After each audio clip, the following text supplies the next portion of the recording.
Welcome to the Daily Walk Podcast, brought to you by Walk Thru the Bible. The Daily Walk Podcast is a daily devotional that will guide you on a life-changing journey through the Bible in 1 year.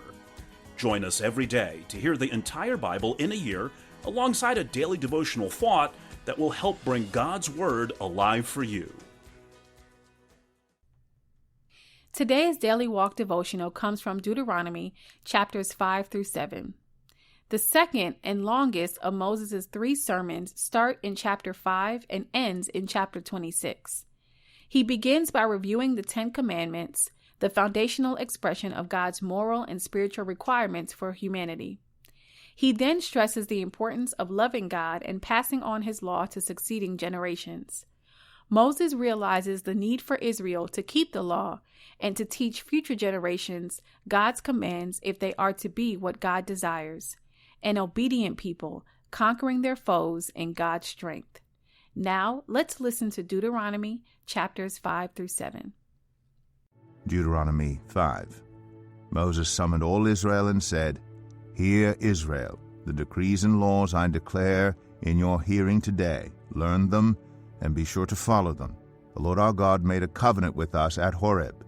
It was not with our ancestors that the Lord made this covenant, but with us, with all of us who are alive here today.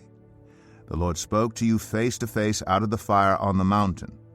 At that time I stood between the Lord and you to declare to you the word of the Lord, because you were afraid of the fire and did not go up the mountain."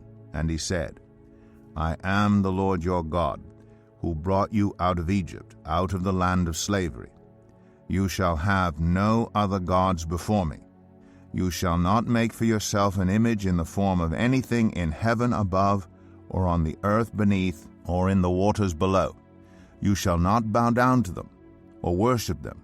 For I, the Lord your God, am a jealous God, punishing the children for the sin of the parents to the 3rd and 4th generation of those who hate me, but showing love to 1,000 generations of those who love me and keep my commandments. You shall not misuse the name of the Lord your God, for the Lord will not hold anyone guiltless who misuses his name. Observe the Sabbath day by keeping it holy, as the Lord your God has commanded you. 6 days you shall labor and do all your work, but the 7th day is a Sabbath to the Lord your God. On it you shall not do any work, neither you, nor your son or daughter, nor your male or female servant, nor your ox, your donkey, or any of your animals, nor any foreigner residing in your towns, so that your male and female servants may rest as you do. Remember that you were slaves in Egypt, and that the Lord your God brought you out of there with a mighty hand and an outstretched arm. Therefore the Lord your God has commanded you to observe the Sabbath day. Honor your father and your mother, as the Lord your God has commanded you, so that you may live long, and that it may go well with you in the land the Lord your God is giving you. You shall not murder. You shall not commit adultery. You shall not steal. You shall not give false testimony against your neighbor. You shall not covet your neighbor's wife. You shall not set your desire on your neighbor's house or land, his male or female servant, his ox or donkey, or anything that belongs to your neighbor. These are the commandments the Lord proclaimed in a loud voice to your whole assembly there on the mountain from out of the fire, the cloud, and the deep darkness. And he added nothing more. Then he wrote them on 2 stone tablets and gave them to me. When you heard the voice out of the darkness while the mountain was ablaze with fire, all the leaders of your tribes and your elders came to me, and you said, "The Lord our God has shown us his glory and his majesty, and we have heard his voice from the fire. Today we have seen that a person can live even if God speaks with them. But now why should we die? This great fire will consume us, and we will die if we hear the voice of the Lord our God any longer. For what mortal has ever heard the voice of the living God speaking out of fire, as we have, and survived? Go near and listen to all that the Lord our God says. Then tell us whatever the Lord our God tells you. We will listen and obey. The Lord heard you when you spoke to me. And the Lord said to me, I have heard what this people said to you. Everything they said was good. Oh, that their hearts would be inclined to fear me and keep all my commands always, so that it might go well with them and their children forever. Go tell them to return to their tents, but you stay here with me so that I may give you all the commands, decrees, and laws you are to teach them to follow in the land I am giving them to possess. So be careful to do what the Lord your God has commanded you. Do not turn aside to the right or to the left. Walk in obedience to all that the Lord your God has commanded you, so that you may live and prosper and prolong your days in the land that you will possess. Deuteronomy 6. These are the commands, decrees, and laws the Lord your God directed me to teach you to observe in the land that you are crossing the Jordan to possess, so that you, your children, and their children after them may fear the Lord your God as long as you live, by keeping all his decrees and commands that I give you, and so that you may enjoy long life. Hear, Israel, and be careful to obey, so that it may go well with you, and that you may increase greatly in a land flowing with milk and honey, just as the Lord, the God of your ancestors, promised you. Hear, O Israel, the Lord our God, the Lord is one. Love the Lord your God with all your heart, and with all your soul, and with all your strength. These commandments that I give you today are to be on your hearts. Impress them on your children. Talk about them when you sit at home, and when you walk along the road, when you lie down, and when you get up. Tie them as symbols on your hands, and bind them on your foreheads. Write them on the doorframes of your houses and on your gates. When the Lord your God brings you into the land he swore to your fathers, to Abraham, Isaac, and Jacob, to give you, a land with large, flourishing cities you did not build, houses filled with all kinds of good things you did not provide, wells you did not dig, and vineyards and olive groves you did not plant, then when you eat and are satisfied, be careful that you do not forget the Lord, who brought you out of Egypt, out of the land of slavery.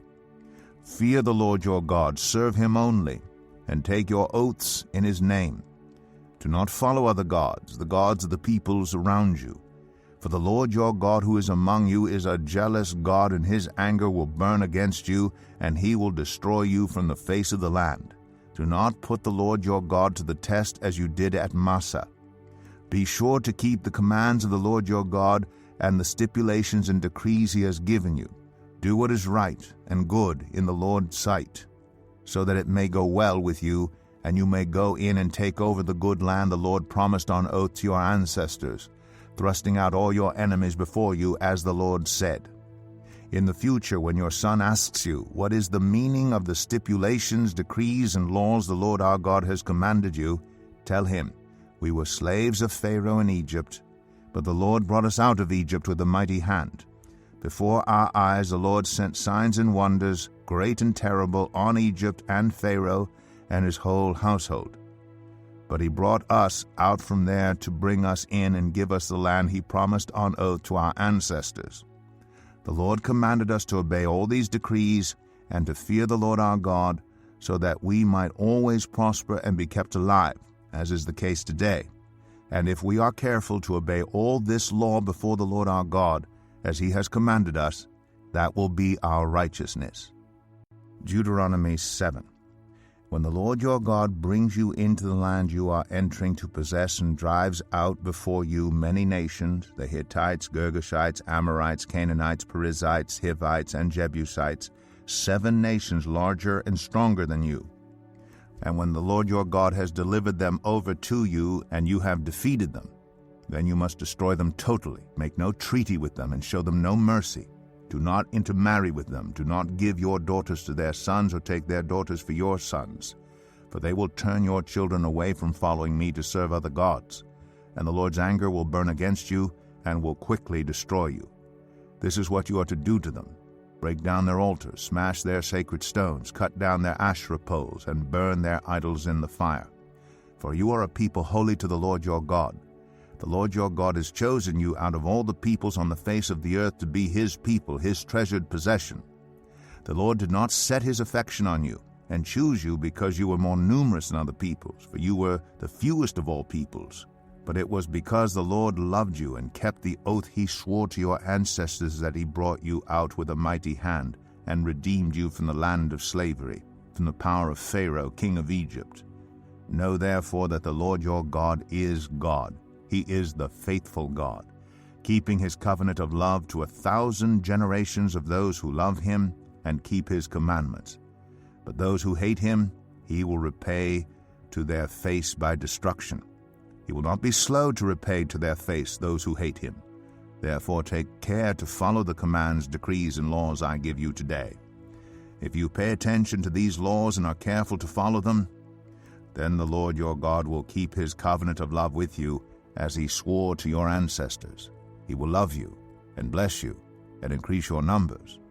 He will bless the fruit of your womb, the crops of your land, your grain, new wine, and olive oil, the calves of your herds and the lambs of your flocks in the land he swore to your ancestors to give you. You will be blessed more than any other people. None of your men or women will be childless, nor will any of your livestock be without young. The Lord will keep you free from every disease. He will not inflict on you the horrible diseases you knew in Egypt, but he will inflict them on all who hate you. You must destroy all the peoples the Lord your God gives over to you. Do not look on them with pity, and do not serve their gods, for that will be a snare to you. You may say to yourselves, these nations are stronger than we are. How can we drive them out?